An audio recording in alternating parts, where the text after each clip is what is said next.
Grab the nearest pencil and study the gray tip. There is no lead in it, and there never was. That soft core is a mineral you smear straight onto paper. Its closest cousin on Earth happens to be diamond. This is how pencils are made, from cedar wood and graphite to the finished pencil. If you love interesting facts, this one is hiding in your hand. What is that little gray stick truly made of? People have called it lead for centuries, and they are wrong. The core is graphite, a soft form of pure carbon. Long ago, miners mistook the shiny gray rock for a lead ore. The false name simply stuck and never left. So every pencil carries a mistake inside its own nickname. There is not a single trace of real lead in it, and the truth about that carbon only gets stranger. Think about what happens the moment you write a word. The tip does not pour out any kind of ink. Graphite is built from countless microscopic sheets of carbon. Each sheet slides off under the gentlest push. Your paper scrapes those layers away, one flake at a time. A pencil line is really a smear of torn gray sheets. You are quietly peeling a mineral apart with your hand. The wood wrapped around it is never chosen by accident. Most pencils are cased in soft incense cedar. Sharpen it and it peels away in clean, curling ribbons. A harder wood would splinter and crack the fragile point. Cedar carves smoothly and even smells faintly sweet. That gentle wood is doing a careful, invisible job. It guards a core that snaps at the smallest nudge. You probably imagine a hole drilled through the wood. It almost never works that way. The wood begins as two flat cedar slats. Narrow grooves are carved along the face of each one. The graphite rods drop into the grooves like eggs in a carton. The second slat is glued down on top. One long sandwich is then sliced into many pencils. Something quietly tugs at me while I write this. This same small tool is being built all across the map. A vast factory in southern Germany, a humming line somewhere in China, an old mill town in the United States.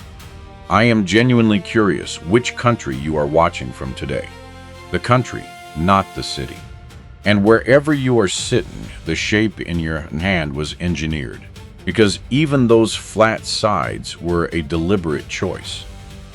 Look closely, and most pencils are not round at all. They carry 6 flat sides instead. A round pencil rolls off a tilted desk and drops. 6 sides let it rest quietly wherever you leave it. The shape also squeezes more pencils from every slat. So those corners are pure, quiet cleverness. Even the grip against your fingers was planned in advance.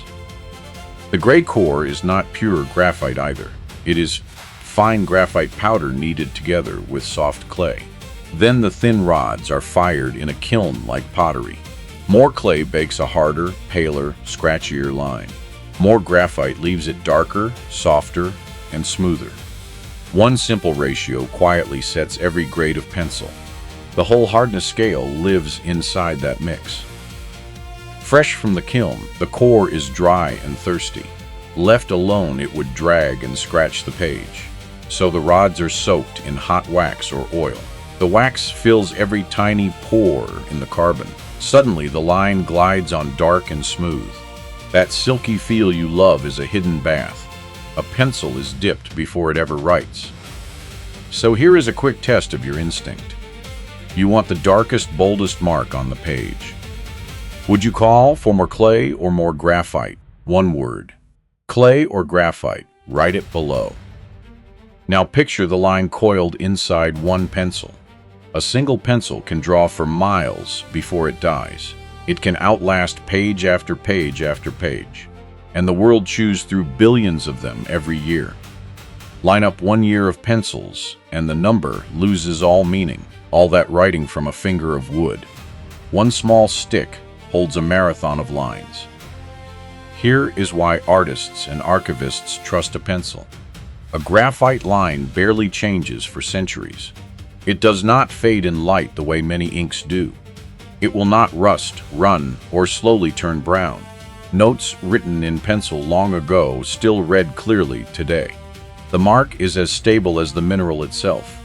Your scribble could outlive almost everything you own. Look at the classic pencil, and it is almost always yellow. That color began as a sales trick over a century old. The finest graphite once came from far in the East. Makers painted their pencils yellow to borrow that prestige. The color quietly whispered that this one was premium. Shoppers believed it, and the habit never faded. You have been marketed to your whole life. Snap open a colored pencil, and something is missing. There is no graphite in it at all. Its core is wax or oil packed with pigment. That is why colors smear soft and never gleam gray. You cannot truly sharpen them to the same fine point. A colored pencil only pretends to be graphite's sibling. Same shape, completely different heart inside. That slippery core does far more than write. The same sliding sheets make graphite a superb lubricant. Powdered graphite loosens stiff locks in heavy machines. It slips in where thick oil would gum up and fail. The very stuff marking your page can free a jammed lock. One soft mineral quietly holding two jobs. And its past is darker than you would think. Trace pure graphite back and one hillside stands out. A quiet English valley once held a freakishly pure vein. It was solid enough to be cut and used raw. That made it worth more than almost any stone nearby. Armed guards stood watch, and smugglers risked prison for a lump. Some of it even smoothed the molds for cannonballs. A pencil core once helped arm an empire. War is what turned that rare rock into the modern pencil. A blockade cut one nation off from English graphite. Their pencils suddenly had almost nothing to write with. An inventor crushed lesser graphite and blended it with clay. Fired hard, it wrote nearly as well as the pure stone. That desperate fix became the recipe still used today. A shortage quietly designed your pencil. Every mark you make begs for a way to vanish. Long ago, people rubbed out pencil using crumbs of bread. Then a strange springy gum was found to lift the lines. It rubbed the marks clean, so we named it rubber. Someone glued a small nub of it onto the pencil top. A thin metal band still clamps it there today. But the core itself hides the biggest shock of all. Here is the twist that feels impossible. The soft smear in your pencil is pure carbon. The hardest gem on Earth is also pure carbon. Diamond and pencil graphite are the very same element. Only the arrangement of the atoms is different. One pattern cuts steel, the other crumbles onto paper. The gentlest writing tool is a diamond's twin. That shared carbon pulls off one last trick. A pencil line can quietly carry electricity. Draw a thick, dark stripe across a page. Clip a battery to each end and current flows right through. Push enough power and that line can glow red hot. Your doodle becomes a working wire and a tiny filament. A drawing that conducts just like metal. So, look at that plain yellow pencil once more. A mineral cousin of diamond, ground fine and baked. Cased in sweet cedar cut from a wooden sandwich. Shaped with 6 sides so it will not roll away. Able to write for miles, then disappear under a rubber. And secretly able to carry a current like a wire. All of that resting between 2 fingers. I still cannot get my head around one of these. That the soft gray core smudging your page is the same element as a diamond. Which fact surprised you the most?